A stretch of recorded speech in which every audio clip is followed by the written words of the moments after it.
How you doing, YouTube? Thank you very much for tapping back in. I highly appreciate that. Remember, where you were living fine, I was doing time. Let's get right into this. If you haven't checked out my TikTok channel, make sure you do so. It's at facelessfelon08. And if you end up liking this video, make sure you go ahead, like, subscribe, share, and leave a comment. All right, so let's get right into this. So it was 4th of July week, right? It was in our dorm. We all agreed, all 32 men that were in that dormitory, we all agreed we were going to have, something that we could all enjoy together as a dorm, right? Unite, right?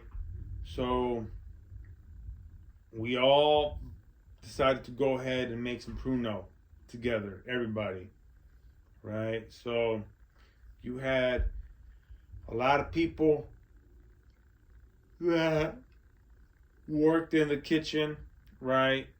And a lot of people that knew those people. So we ended up buying sugar, sneaking out apples, sneaking out pears, sneaking out oranges, right? So we will get all this fruit coming back out of chow, right? So that was a very sneaky process because they won't allow you to take all that fruit out of the chow hall, and especially if they find contraband on you like sugar, right? So that right there was a very tricky process because you would have eventually ended up getting your dorm tossed up, right? So thank goodness that didn't happen.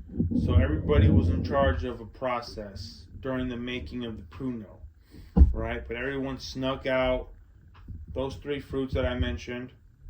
But when it came to buying the sugar, we all pitched in, right? We all pitched in equal or somewhat equal amounts, right? So we all pitched in, okay? We all started making the pruno, right? The whole process. So we must have ended up making 2 5-gallon buckets full of pruno. That's 10 gallons right there. And another little bit, half a gallon, right? That 5-gallon bucket. So we used the buckets to wash our clothes. Keep in mind, that's how we would wash clothes. Each designated race had their buckets to go ahead and wash clothes, right? So what we ended up doing was when we got our dorm got picked to go ahead and get tossed up, as soon as we heard those keys open up our dorm cell, right, our dorm door, we had 2 or 3 people go to the back. We had this planned out already. We ended up going to the back, right, putting 2-3 bars of soap on top of those bags, filling them up with cold water, putting clothes on top, putting a bar of soap on top, making the COs think that somebody was washing clothes. Okay, so when that happened, they came in one by one. Because keep in mind, 32-man dorm, you have 16 bunk beds in front, 16 bunk beds on the bottom, and in the middle you have a hallway. So they were hitting up 4 bunks at a time, throwing everybody's junk in the hallway, right? They didn't respect you at all, one bit, right? What could we do? Nothing. So everyone's stuff ended up on the floor, right? They were trying to find contraband. They didn't. But we were shitting bricks when they hit the restroom, right? There was 3 COs that went in the restroom. They just poked their heads in the shower stalls, which that's where the pruno was. And they looked, poked the bucket, right, with their baton, and left it as that. And went to the shitter, opened up the toilet seat, left it at that, and left.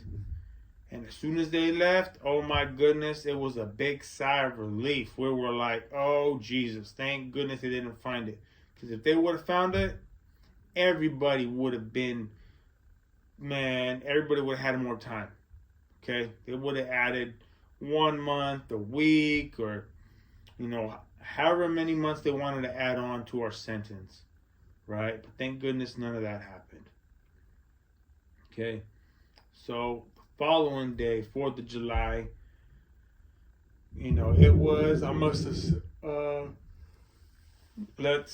want to say it must have been after lunch, right? Everybody in their designated car in their dorm, right? You had the blacks eating their spread, the whites eating their spread. We decided that we weren't going to go to lunch.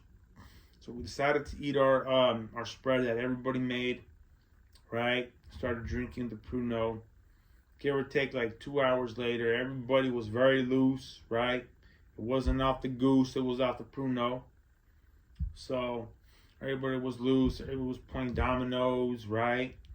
And for that moment, give or take, everyone fucking threw prison politics out the window, right? You had the whites playing with the blacks, right? You had the others playing with the whites. We were just playing dominoes, playing cards, sharing the same spread, sharing the food, right? So that was a cool moment right there. We all got, started to get tipsy by like 5-6 o'clock. We took a little break, and then we ended up going even harder, right? I'm gonna say a couple of hours more because the following day, it was Monday. Nobody wanted to wake up for Sunday breakfast. The COs came, all right, getting their baton, whacking everyone's bed hard, right? Everyone got up, right? I'm pretty sure a lot of us had a headache. We all got up and nobody went to breakfast. We went back down to sleep. I must say we ended up going to sleep like around 3 or 3:30 in the morning, right? The previous morning, July 3rd.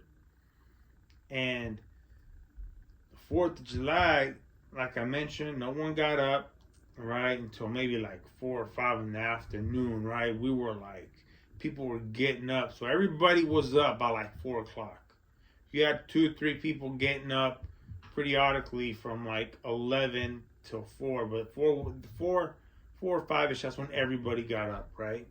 But during that time of day, since everybody missed chow, everybody missed breakfast and lunch, and nobody went to dinner, we decided to go ahead and eat leftovers, right, from the spread. And if the leftovers were enough, we all pitched in and made something big, right? And we all shared with everybody.